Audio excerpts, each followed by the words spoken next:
And the day's biggest gate anywhere had come to Newcastle United's promotion party.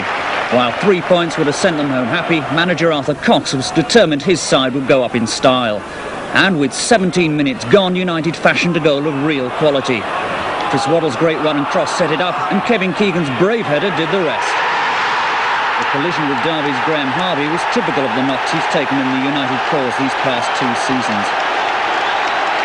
Chris Waddle's ability to take defenders on was never better illustrated here. Even Kenny Burns couldn't get near him. Keegan had read Waddle's intentions perfectly, but he collected a black eye and splitting headache for his pains. That was goal number 27 for the Newcastle skipper, and after liberal doses of the magic sponge, he was back in action. It was Keegan's 1-2 with Peter Beardsley that led to United's second 5 minutes later. There didn't appear to be a way through, but Beardsley kept his feet and his cool before slotting the ball past the advancing Steve Cherry. That was Beardsley's 17th of the season, and what a crowd favourite he's become. For close control, Beardsley's without equal in the second division. Just ask Dave Watson, Steve Buckley and Graham Harvey, the 3 Derby players he left for dead on the edge of the box. And there was another example of Beardsley's ability to make chances out of nothing soon after. Keegan found him just outside the Derby area. Beardsley ghosted past Kenny Burns, but his shot was just wide. By now, United was stringing together some brilliant moves. Chris Waddle found Keegan, who touched it off to Terry McDermott, but Steve Cherry just got his fingers to this fierce shot. McDermott could have had a hat-trick. After Beardsley had robbed Archie Gemmell, another 1-2 with Keegan led to a chip on the turn to McDermott's right foot.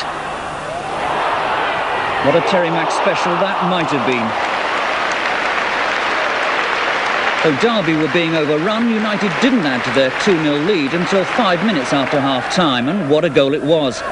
Steve Powell's clearance was met by Glenn Roeder, and brilliant one-touch football from McDermott, Keegan, and then Beardsley gave Chris Waddle the sort of chance all strikers thrive on. With Keegan just 2 games away from retirement, it's a comforting thought that Waddle is now realising his exciting potential. His 17th goal of the season was made possible by passing Liverpool would have been proud of. Peter Beardsley's first-time ball, which sent him racing clear of Kenny Burns, was one of the best moments in the whole game. It's a goal which Gateshead-born Waddle will remember for a very long time. And it was Beardsley set up another chance for Waddle, but his favourite left foot crashed the ball just wide. Still, the entertainment and excitement continued. John Anderson, one of the unsung heroes, pumped the ball forward, but Keegan's lob volley didn't beat the shell-shocked Cherry. Then it was John Truex' turn to get in on the shooting action. Beardsley found Keegan, and a perfect chest down fell just right for the hard-working midfield man, but his shot dipped just too late. A fourth had to come, and it did 7 minutes from time. There was an element of luck about the goal, but it was no more than Newcastle's sparkling football deserved. Keegan's raking pass found Truex, Beardsley flicked on, and McDermott's attempted shot landed perfectly for Beardsley to head home. While the goal sealed a superb team performance by Newcastle, it also showed just how desperate Derby's predicament is. Beardsley's flick-on should have been cleared by Dave Watson or Steve Buckley. Not that Terry Mack or Peter Beardsley would have any sympathy. 4-0 to Newcastle, and when the final whistle went, it seemed that every fan wanted to stay and salute the players who brought First Division football back to St James's Park after 6 long years in the Division 2 wilderness. For manager Arthur Cox, it was a personal triumph. He'd succeeded with entertaining, attacking football throughout the season. The lap of honour must have brought back memories from 11 years ago, when Cox was the coach to Sunderland's FA Cup winning side. But he and Newcastle must face the future without the inspiration of Kevin Keegan. Does Peter Beardsley reckon he can be replaced?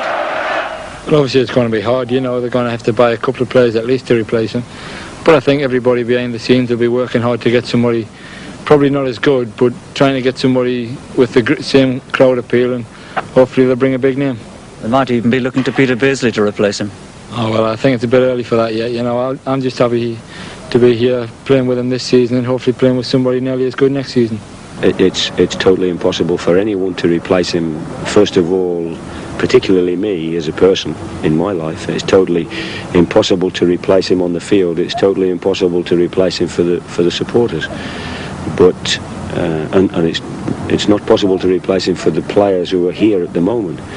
But what is important is that we replace him with players, not a player, players who are recognised First Division players and who the public know, and who the public know a certain standard of performance will come from, and obviously will more, and I emphasise that, more than establish us in the First Division.